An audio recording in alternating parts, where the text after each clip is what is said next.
Tell me a story now. Well, I don't know what to tell you. What kind of a story would you like? Any kind. Once upon a time, there was a little girl and her name was Susan. No, tell me a true story. A true story. This is a true story. No, not about Susan. Tell me about somebody else. Well, then, once upon a time, there was a little girl and her name was Lizzie. Tell me how Mary Ann used to get out of doing the dishes. Well, that was a standing joke in the family. Mary Ann always was the best cleaner in the house. She cleaned like there was nothing else to do in this world. And she was the best cleaner in our family. And whenever Mother wanted the house really clean, she'd call it on Mary Ann. So, anyway, when little Mary Ann finally got the drift of things, she decided she was going to not clean all the time. She was not going to do the dishes all the time. So whenever it came time to do the dishes, she would have to go upstairs to the bathroom.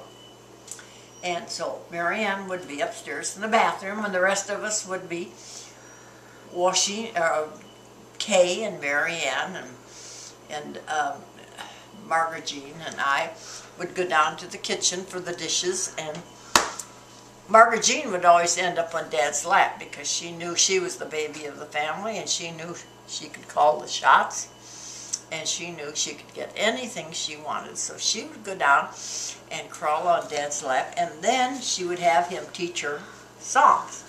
So he was always teaching her Indian songs and Irish songs, and she loved that.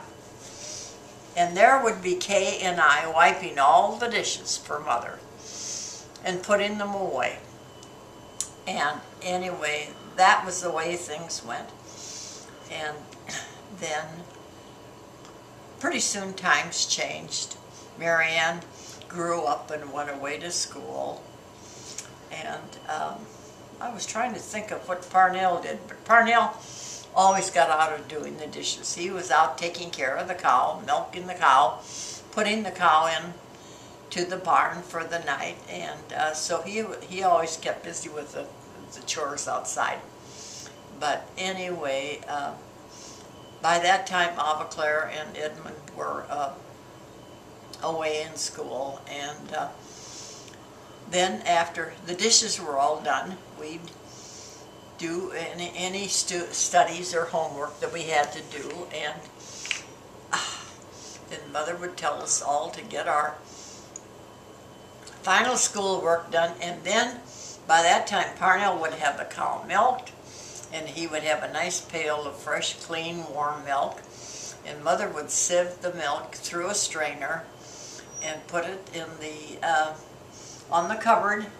And then before we went to bed, we'd all have a glass of warm milk with some crackers in it and a little bit of sugar on top of it, and we'd eat that, and then we would go to bed, and that was the end of a perfect day. Okay. Oh, okay. Who always got stuck sleeping with the maid? Well, that was a whole nother chapter. On the third floor, the third floor wasn't heated, but Mother always had one of us go up and open the door of the third floor, so the heat from the second floor would go up to the third. And when it was time to go to bed, we'd all crawl into our jammers and nightgowns and go upstairs and get ready for bed. And whoever got to bed last had to sleep with Mrs. Velchik, our housemaid. And Mrs. Velchik was always cold, so she always had a big feather tick on her bed to keep her warm. So there was Mrs. Velchik and one of us in one bed, and in the other bed there would be two of us, and we'd cuddle up in bed to keep warm, and then whoever crawled into bed last had to sleep with Mrs. Velchik. But she always kept warm, so she always kept one of us warm. She was a good foot warmer. Well, who had to sleep with her most often? Well, I think I did, but I didn't mind as long as Mrs. Velchik had warm feet.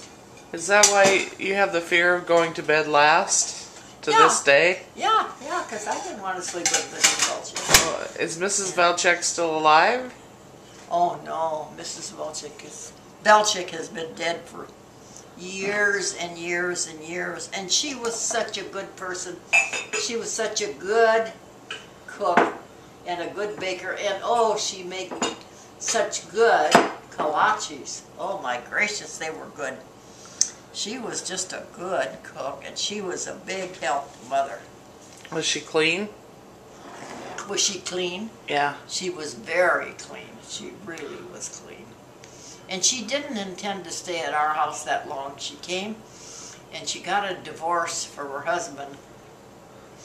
And she told my father she had no money and that she couldn't pay him, and he said, that's all right, you can just take it out and work and we'll settle it that way. So she was happy to do that. So she stayed with us 4 or 5 years at least. And she was really one part of our family, and she was a good lady. Now, she was the greatest help when Dad and the renter on our farm would divide a pork or a beef from the farm, and she would cut up all the pork.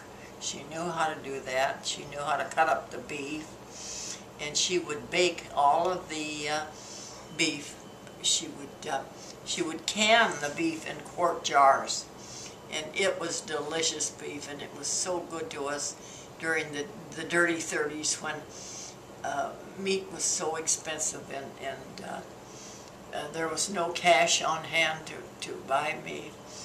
And then she would render down all the pork, and she didn't can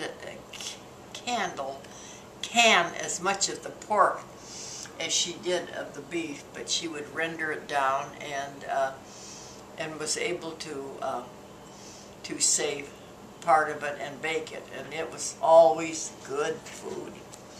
It was delicious. And then she would do the ham. She would render the ham. She would make hams and take these great big crock barrels that Mother had in the basement, and she would cure hams in these big crock barrels, and we always had plenty of hams to eat, and always did we have good food. Very good.